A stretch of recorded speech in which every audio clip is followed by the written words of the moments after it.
primeiro slide aí é o nosso título, né? O título da nossa apresentação. A apresentação é Princípios da Seguridade Social, mas, logicamente, para a gente poder falar a respeito dos princípios da Seguridade Social, eu vou procurar trazer alguns conceitos anteriores. E o primeiro ponto que nós temos aqui que observar é o conceito de seguridade social. Então, precisamos entender qual que é o conceito de seguridade social para que a gente possa entender melhor os princípios da seguridade social. Então, no artigo 6º da Constituição Federal, são enumerados os direitos sociais. Esses direitos sociais, de certa maneira, eles se destinam à redução das desigualdades sociais e regionais. E dentro desses direitos sociais, nós temos a seguridade social. A seguridade social, a gente pode dizer, ela é um termo mais amplo, um termo genérico, e ela é composta de 3, a gente pode dizer, sub-áreas, que seria a saúde, então nós temos o direito à saúde, a assistência social e a previdência social. É interessante a gente perceber que existe essas diferenças, né, esse termo mais genérico, que é a seguridade social, e esses mais específicos, direito à saúde, à assistência social e à previdência social, porque, eventualmente, num debate, a gente pode até pensar em uma questão política, num debate político, a pessoa pode usar o termo seguridade social em vez de previdência social, e isso modifica totalmente o resultado de um debate político acerca, por exemplo, de se a previdência ou se a seguridade social ela tem problemas financeiros ou não. Então, é por isso que eu estou trazendo inicialmente essa distinção. Então, a seguridade social ela vai estar assentada nisso que a gente pode chamar aí um tripé, que é a assistência social, a previdência social, direito à saúde. E aí nós temos, então, na Constituição, o conceito disso, né, que vai explicar, né, que vai relacionar essas 3 sub-áreas. Isso está no artigo 194 da Constituição Federal, nós temos aqui o artigo no slide, ele diz o seguinte: a Seguridade Social compreende um conjunto integrado de ações de iniciativa dos poderes públicos e da sociedade destinados a assegurar os direitos relativos à saúde, à previdência e à assistência social. Na Seguridade Social, então, a ideia fundamental, né, o fundamento da Seguridade Social, a gente tem aí a solidariedade. Assim, sendo o mínimo, vai ser concedido para essas pessoas o mínimo necessário à sobrevivência com dignidade, né, busca-se a efetivação do bem-estar dessas pessoas, que na realidade são todas as pessoas no nosso país, e também a redução das desigualdades sociais. Então, tudo isso é garantido pela Seguridade Social. Então, todas as pessoas que vivem no território nacional, em razão dessa amplitude, né, que a gente pode chamar aí, pode dizer que a Seguridade Social ela é universal, então, em razão da sua universalidade, todos vão ser abrangidos. Até menciona a existência de uma espécie de um grande guarda-chuva da Seguridade Social, que vai dar alguma espécie de proteção para todas as pessoas, né? Dependendo da pessoa, ela tem uma proteção diferente, e isso tudo está ligado ao custeio desse sistema e também à necessidade que essa pessoa eventualmente vai ter.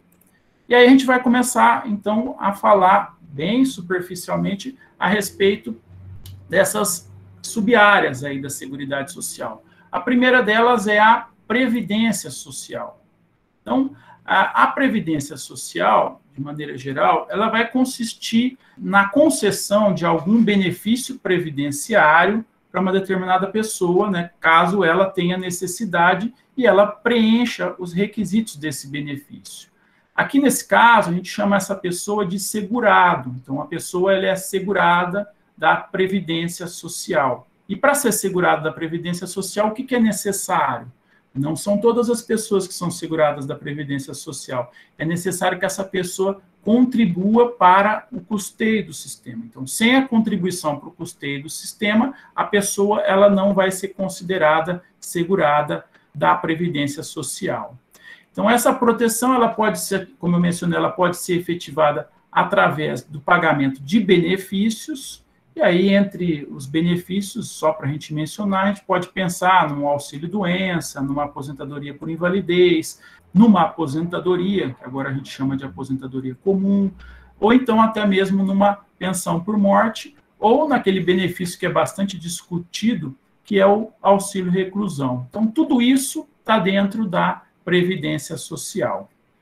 O outro aspecto que nós temos é a saúde. Então, vimos a Previdência Social, agora a gente passa a falar rapidinho a respeito da saúde.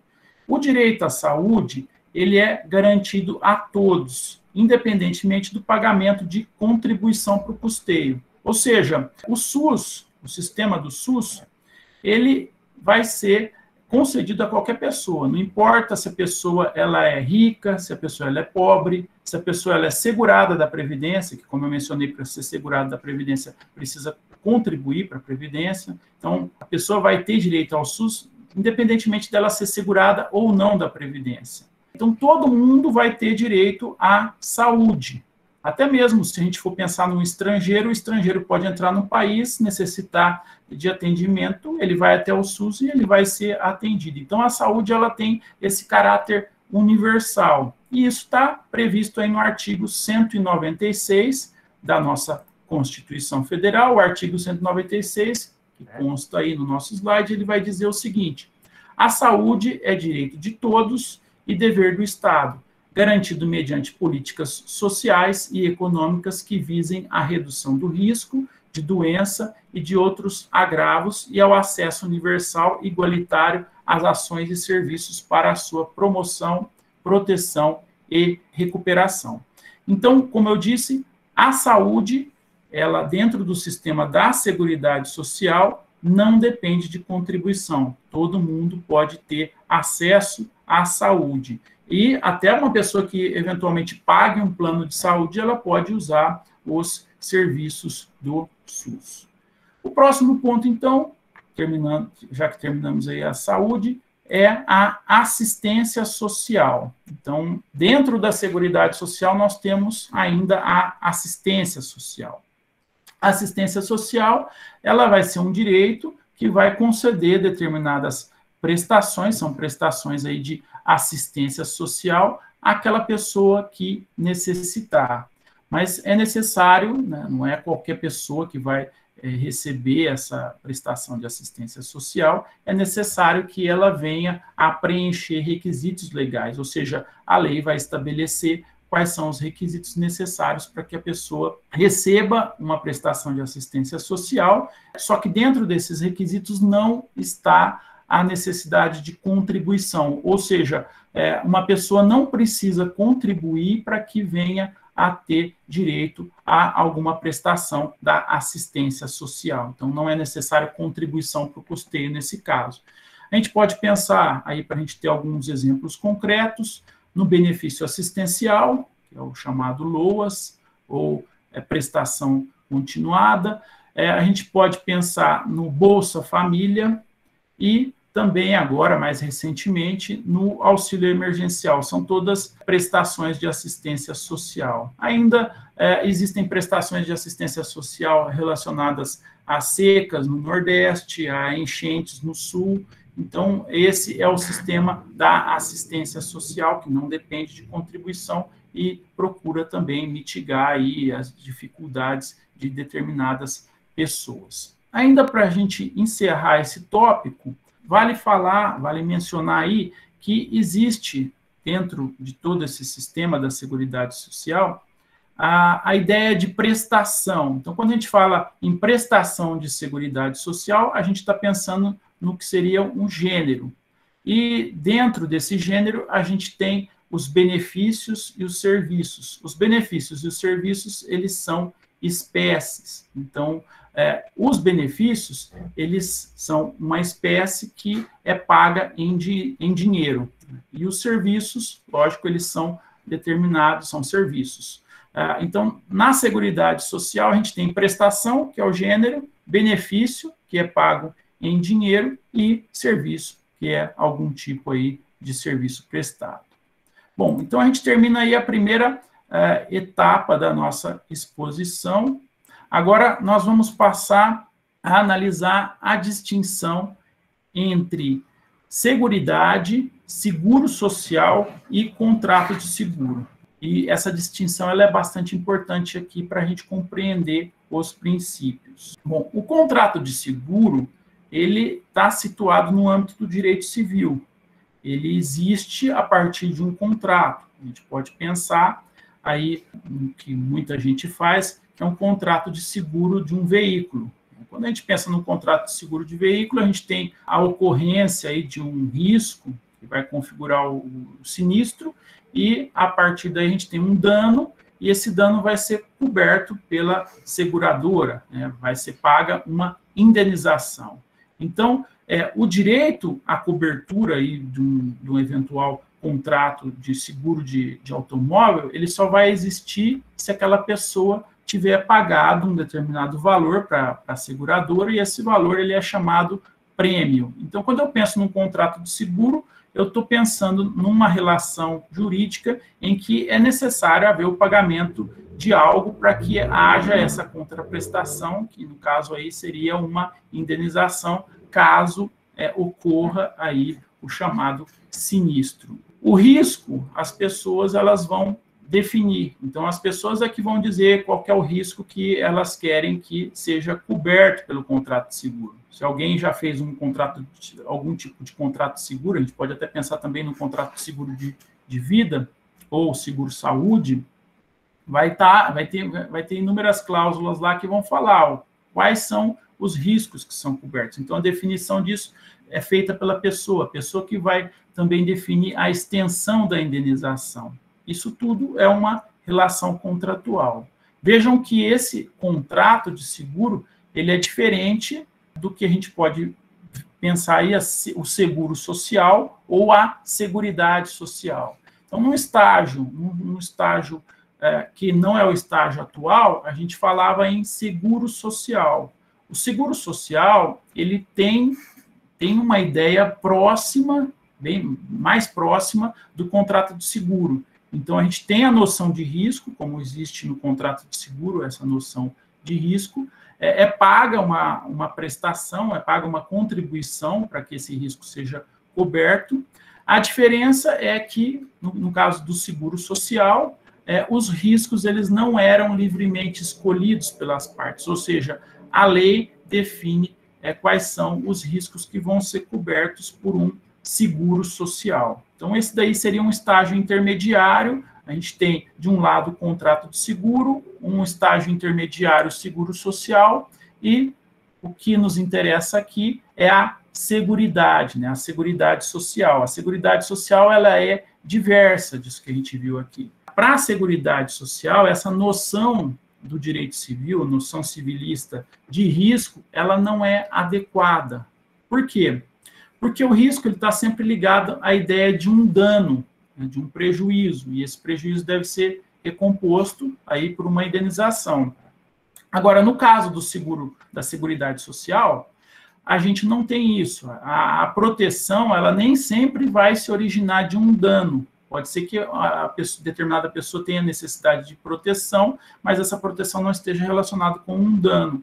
E o exemplo clássico disso é a proteção da maternidade, né, que ela é feita pelo salário maternidade. Logicamente, a maternidade não é um dano, e se não é um dano, isso afasta a ideia de risco que a gente tem do direito civil. Além disso, né, o seguro, ele impõe o pagamento de um prêmio para que, ocorrido o sinistro, seja paga a indenização.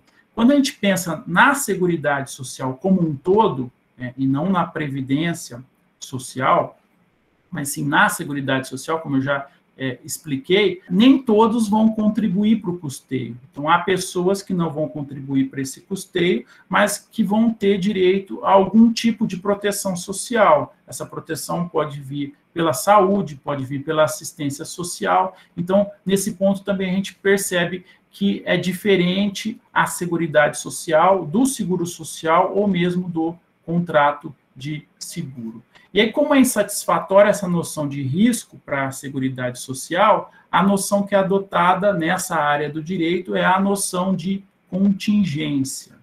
Então, assim sendo, né, desse tripé que compõe a Seguridade Social, como a gente viu, apenas a relação previdenciária ela se aproxima um pouco mais dessa noção do direito civil de seguro. Isso por quê? Porque, no caso da relação previdenciária, existe aí a necessidade do pagamento de contribuição. Já as outras áreas, né, a saúde ou então a assistência social, elas não dependem da contribuição e, por isso, se afastam dessa ideia de um contrato do direito civil ou mesmo de um seguro social. Então, para a gente compreender os princípios, a gente também precisava dessa noção, dessa distinção aí de contrato de seguro, seguro social e seguridade social. Bom, os princípios da Seguridade Social, eles são princípios setoriais. A gente tem que lembrar que existem princípios aqui que são da Seguridade Social, mas se a gente for estudar mais essa matéria, também existem princípios que estão relacionados à previdência social, à assistência social e à saúde. O que nós vamos ver aqui são os princípios da Seguridade Social, que são princípios considerados aí princípios setoriais, eles são princípios aplicados apenas à Seguridade Social. Como são princípios, eles têm uma característica que é a generalidade e o seu conteúdo ele vai dizer respeito a valores que são protegidos pela nossa Constituição, isto é, no artigo 194 da nossa Constituição, nós vamos ter esses valores que devem ser protegidos. Ainda, além dessa ideia de generalidade, de proteção, nós temos que esses princípios eles podem, eventualmente, orientar a interpretação das normas. Então, o judiciário, dependendo da situação, ele pode se orientar pelos princípios para interpretar as normas em caso aí de omissão. Então, os princípios eles podem ser, em determinadas situações, considerados como fontes do direito. O primeiro princípio que nós temos aí é um princípio da Seguridade Social, ele é a universalidade da cobertura e do atendimento. Então, todos os que vivem no território do Brasil, no território nacional, eles têm direito ao mínimo indispensável para a sua sobrevivência com dignidade. Esse princípio da universalidade, ele é um princípio que tem dois aspectos. A gente tem a universalidade da cobertura e a gente tem a universalidade do atendimento. A universalidade da cobertura é, logicamente, aí um termo próprio dos seguros sociais. Ela está ligada à ideia do objeto da relação jurídica. Então, existem situações que necessitam de uma cobertura. Então, a gente faz com que a proteção social ela venha se aperfeiçoar nessas situações que necessitam de cobertura e em todas as suas etapas. Então, quando eu penso na cobertura, eu estou pensando numa necessidade e eu estou pensando na cobertura dessa necessidade em todas as etapas, ou seja, prevenção, proteção propriamente dita e recuperação. Então, quando eu penso, vamos imaginar num eventual acidente do trabalho, eu vou pensar na prevenção desse acidente. Agora, quando o acidente ocorreu, eu vou proteger essa pessoa que se acidentou e depois, numa etapa seguinte, eu vou ter a recuperação dessa pessoa. Então, nós temos a cobertura, a universalidade da cobertura no que toca aí ao objeto, a situação da necessidade em todas as etapas. O outro aspecto desse princípio é a universalidade do atendimento. E aí a universalidade do atendimento vai dizer respeito aos sujeitos. Significa que todos os sujeitos que vivem no território nacional, e aí sem discriminação nenhuma, sem discriminação de sexo, cor, raça, etc., todas essas pessoas elas vão ter direito subjetivo a alguma das formas de proteção daquele tripé da Seguridade Social. Então, uma determinada pessoa no Brasil algum direito ela vai ter de proteção da Seguridade Social. Pode ser que ela não esteja trabalhando, pode ser que ela nunca trabalhou, que ela nunca contribuiu para a Seguridade Social, mas, mesmo assim, ela pode, eventualmente, ter direito a alguma prestação, alguma proteção relacionada à saúde, como eu mencionei, o SUS, ou à assistência social. O princípio seguinte é a uniformidade e equivalência dos benefícios e serviços às populações urbanas e rurais. Hoje em dia, a gente pode achar que esse princípio ele é meio desnecessário, né? Falar, olha, nossa, precisa de proteger também o trabalhador rural. Mas os trabalhadores rurais, na evolução do nosso direito do trabalho, eles foram, durante muito tempo, objeto de discriminação no Brasil. Então, se a gente comparar os direitos que os trabalhadores rurais tinham, os direitos que os trabalhadores urbanos tinham, a gente percebe aí uma grande discrepância. Até é comum alguns professores de direito do trabalho dizerem que a CLT, ela parou, né, ela foi até a porteira da fazenda. Então, a CLT não entrou na zona rural. Para evitar para contornar esse problema que ocorreu no passado, em termos de seguridade, essa situação ela foi contornada. Então, a gente não pode pensar que a Seguridade ela vai tratar de forma diferente essas populações urbanas e rurais. Então, aí a Constituição Federal, de 1988, ela eliminou, pelo menos no âmbito da Seguridade Social, essa histórica discriminação que existia entre trabalhadores urbanos e rurais. E aí, dentro desse princípio, a gente tem a uniformidade, e a uniformidade significa que o plano de proteção que vai ser dado para os trabalhadores rurais e urbanos é o mesmo plano de proteção. Então, a gente pode pensar, se a gente levar em conta aí a Previdência Social, a gente pode pensar que existem inúmeros benefícios que são concedidos. Então, o plano de proteção dos benefícios para o trabalhador rural e para o trabalhador urbano vai ser o mesmo. Então, não vai haver discrepância nos benefícios que um ou outro podem receber. Esse é um lado desse princípio, que é a uniformidade. O outro é a equivalência. A equivalência ela vai significar que o valor das prestações que vão ser pagas aos trabalhadores urbanos e aos trabalhadores rurais devem ser proporcionais. A gente não pode falar aí que existe, que é igual, mas sim que a prestação ela vai ser proporcional. Então, os benefícios, como a gente viu, em razão da uniformidade, eles devem ser os mesmos.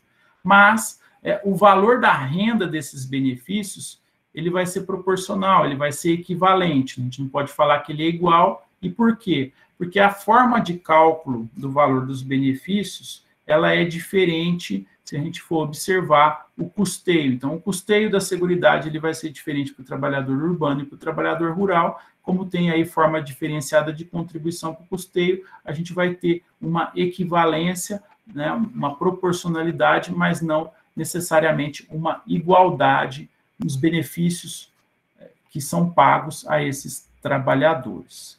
E a gente passa, então, para o próximo. O próximo é a seletividade e distributividade na prestação dos benefícios e serviços.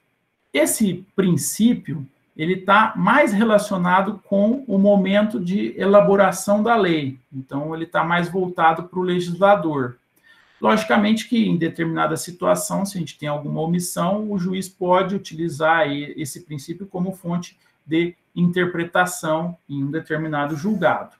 E ele vai se desdobrar em duas fases. Nós temos aí a seletividade e nós temos a distributividade. A seletividade ela está ligada à seleção das contingências, como nós vimos ali no começo da nossa exposição. As contingências, de certa maneira, elas equivaleriam aos riscos do contrato do direito civil. Seletividade, eu vou pensar na seleção de contingências. E distributividade, eu vou pensar na distribuição da proteção social. Então, o sistema de proteção social, ele tem por objetivo, como eu já mencionei, a redução das desigualdades sociais. Mas para que isso ocorra, é necessário que se garanta o mínimo vital para a sobrevivência da pessoa com dignidade.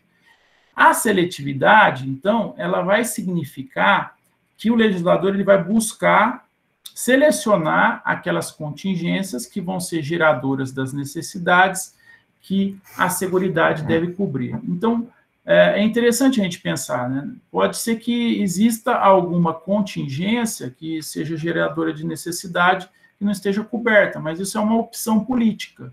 Assim como existem contingências que são discutidas, que é o caso aí do auxílio-reclusão. O auxílio-reclusão, nós temos aí uma contingência que ela é geradora de discussão. Talvez fosse melhor não ter o auxílio-reclusão e ter um outro tipo de proteção concedida às pessoas. Mas, como eu disse, esse é um tema bastante polêmico, isso está relacionado com a seletividade, está relacionado com a opção política do legislador.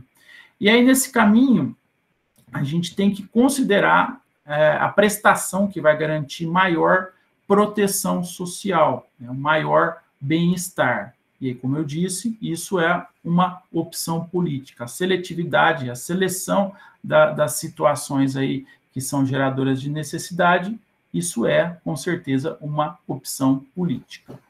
Depois nós temos a distributividade. A distributividade, ela vai estabelecer que a escolha ela deve recair sobre as prestações que têm um maior potencial distributivo. Então, se a gente tem que pensar na redução das desigualdades sociais, nós temos que pensar em prestação que distribua isso de uma forma mais ampla, com o objetivo de reduzir essas desigualdades sociais. Aqui também, logicamente, a gente tem uma opção política, e isso está relacionado aí ao legislador. Então, a distributividade ela vai permitir que se escolha o universo daquelas pessoas que necessitam mais de proteção. E aí, então, se a gente pensar nisso, né, nas pessoas que mais necessitam de proteção, tem que distribuir uma determinada prestação para essas pessoas, a gente vai estar considerando que a distributividade nada mais é do que uma espécie de justiça social. Depois, o próximo princípio que nós temos é a irredutibilidade do valor dos benefícios. E esse é um princípio bastante discutível.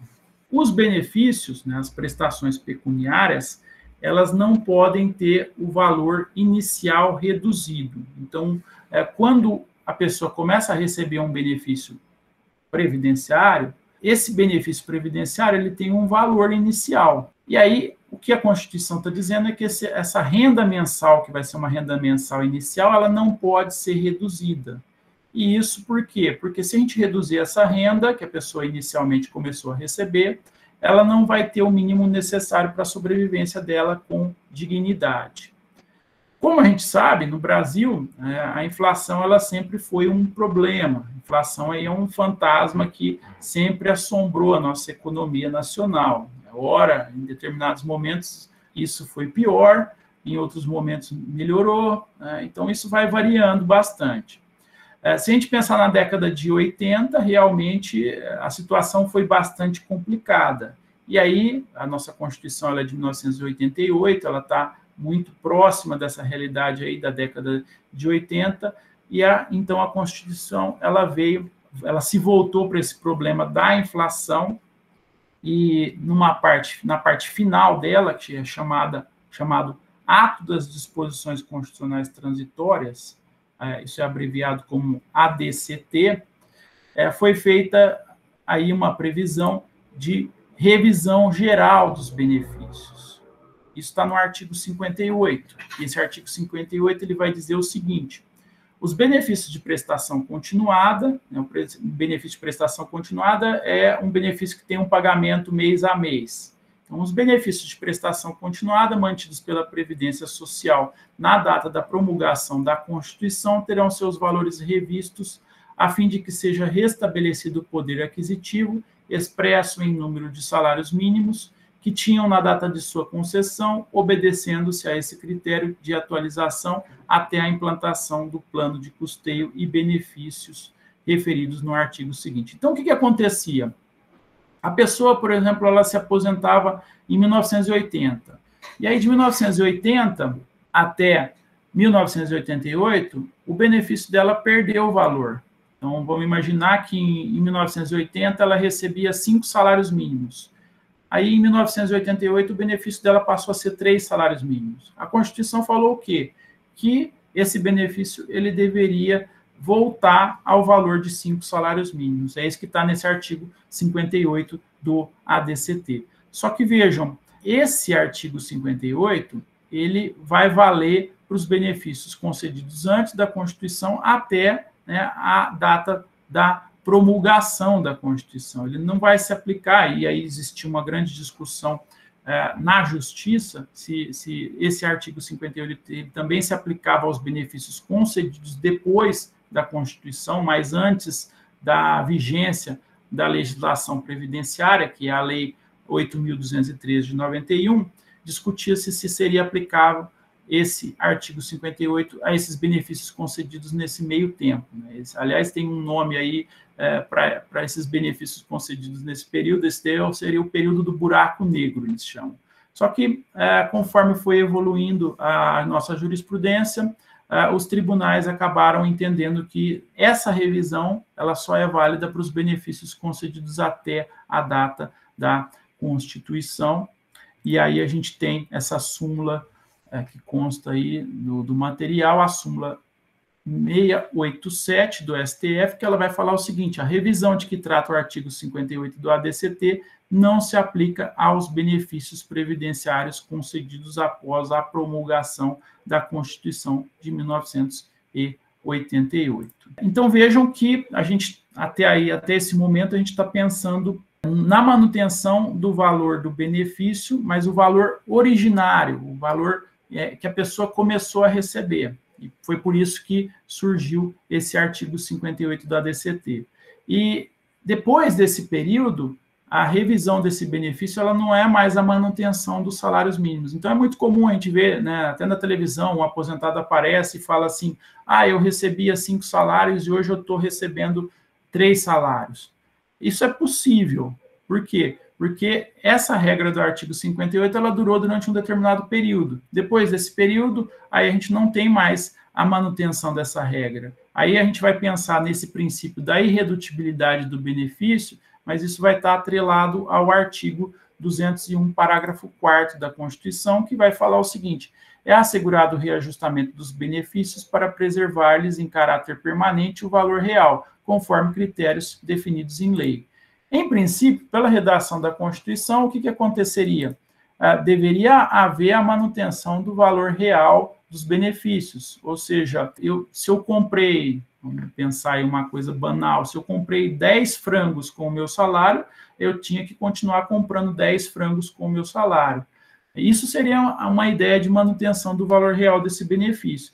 Só que na Constituição fala conforme critérios definidos em lei. Então, a lei é que vai definir qual é o critério de revisão desse benefício. E a gente sabe que, eventualmente, a lei estabelece aí critérios que não são os mais adequados. E a própria jurisprudência, a jurisprudência do STF, ela tem um entendimento aí de que a irredutibilidade, ela não é uma irredutibilidade exatamente real, mas sim apenas uma irredutibilidade nominal. E a gente tem aí um recurso extraordinário que vai falar isso. Então, é bastante polêmico esse princípio da irredutibilidade do valor dos benefícios.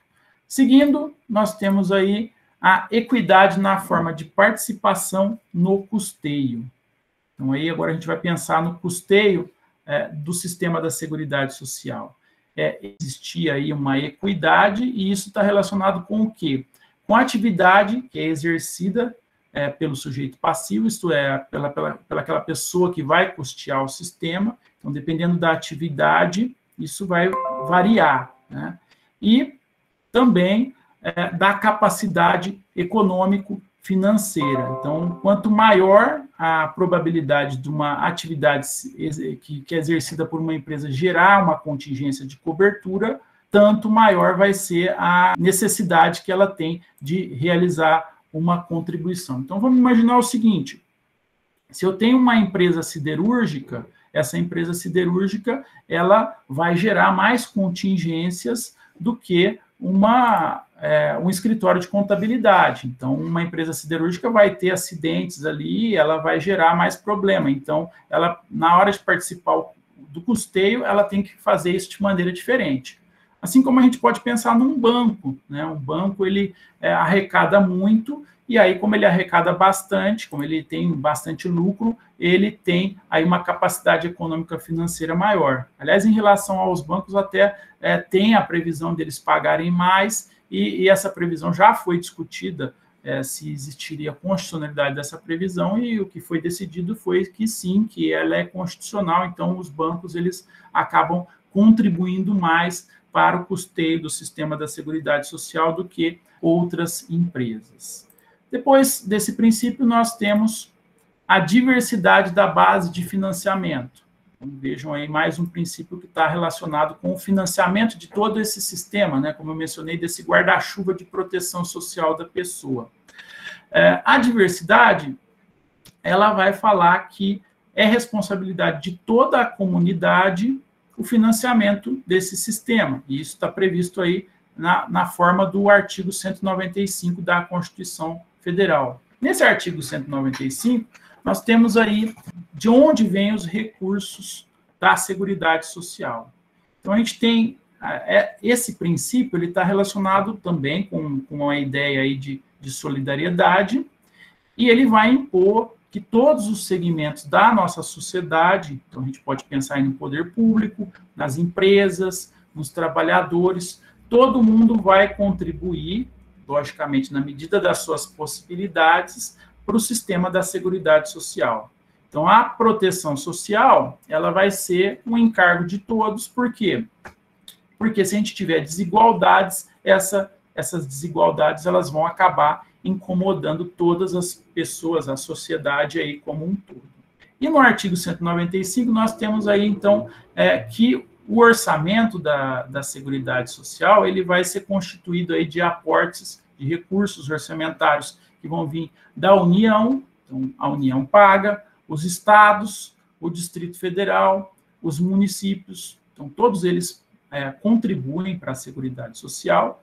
E temos ainda contribuições que estão relacionadas com o empregador, a empresa, e aí a Constituição também fala não só a empresa, mas uma entidade equiparada à empresa, isso está no 195, inciso 1, e pelo trabalhador e demais segurados da Previdência Social. Essas são alguns aportes de recursos. Nós temos também contribuições que são incidentes sobre as receitas dos concursos de prognósticos. O que é isso, né? Concurso de prognóstico é a loteria, então uma parte da receita da loteria vai pagar também contribuição para a Seguridade Social, isso está no 195, inciso 3 da Constituição. E, por fim, nós temos contribuições que são pagas pelo importador de bens ou serviços do exterior, ou de quem a lei equiparar. Então, essas são as fontes que constam na Constituição.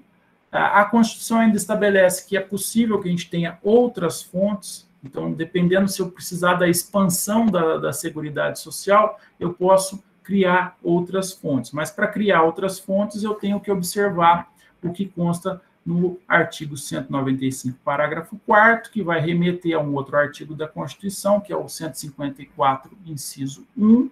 E aí, para essas novas fontes, o que é necessário? É necessário uma lei complementar e que essa nova fonte ela não seja cumulativa e ela não tenha fato gerador ou base de cálculo próprio de outros tributos aí já discriminados na Constituição Federal. Então, existem limitações para novas fontes, mas é possível que se crie. E aí, para a gente encerrar a nossa breve aqui exposição sobre esse princípio, existe ainda uma alteração importante que foi trazida pela Emenda Constitucional 103 de 2019, né, a conhecida reforma da Previdência. Essa alteração importante ela foi feita no artigo 194, inciso 6º, que vai determinar que as receitas e despesas vinculadas a cada setor da Seguridade Social, ou seja, Previdência Social, Saúde e Assistência Social, elas sejam identificadas em rubricas contábeis específicas para cada área. Então, tem que preservar o caráter contributivo da Previdência Social. Então, vimos aí esse princípio, nós vamos passar agora para o princípio seguinte. Então, temos só mais 2 princípios. O princípio agora é o caráter democrático e descentralizado da gestão administrativa. Então, por ser um caráter democrático e descentralizado, a gente vai pensar na participação da comunidade. Então, a gestão da Seguridade Social, ela é quadripartite, ou seja, ela tem a participação de representantes dos trabalhadores, dos empregadores, dos aposentados e do poder público, mas essa representação ela vai ocorrer em órgãos colegiados. Então, nós temos alguns órgãos colegiados de deliberação, e, então, nesses órgãos colegiados vai haver essa representação. Esses órgãos são o Conselho Nacional de Assistência Social, o Conselho Nacional de Saúde e o Conselho Nacional de Previdência Social. Vejam que esses órgãos eles têm atribuição que está relacionada com a formulação de política pública da Seguridade Social e o controle das ações de execução. Então, não é exatamente toda a Seguridade Social que tem esse caráter democrático, essa gestão quadripartite, mas sim esses 3 órgãos. No entanto, esses 3 órgãos são órgãos bastante importantes. Vale ainda a gente notar que a descentralização vai significar que a Seguridade Social ela tem um corpo, uma estrutura que ela é distinta da estrutura do Estado. Então, a gente está pensando aí numa administração que não é administração direta, mas sim na administração indireta. E se a gente pensar no campo da Previdência, é bem fácil a gente perceber isso, no campo da Previdência nós temos aí o INSS. O INSS ele é uma autarquia federal que vai ser encarregada aí da execução da legislação previdenciária. Por fim, o último princípio aqui que a gente vai analisar é a regra da contrapartida.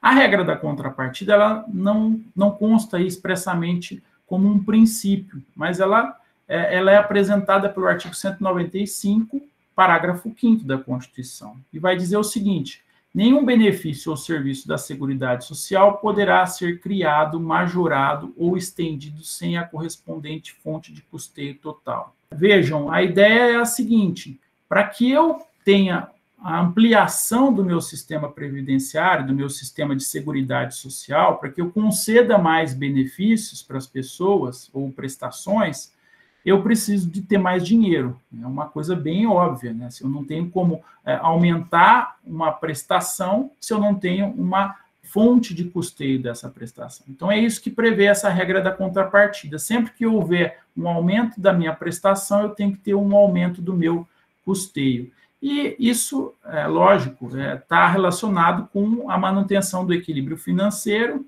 e atuarial do sistema, né? Então, a gente está trabalhando aí com conceitos atuariais. Eu preciso manter o equilíbrio financeiro e atuarial do sistema. Se eu não tiver esse equilíbrio, o sistema vai, né, como a gente já cansou de ouvir falar, o sistema vai quebrar.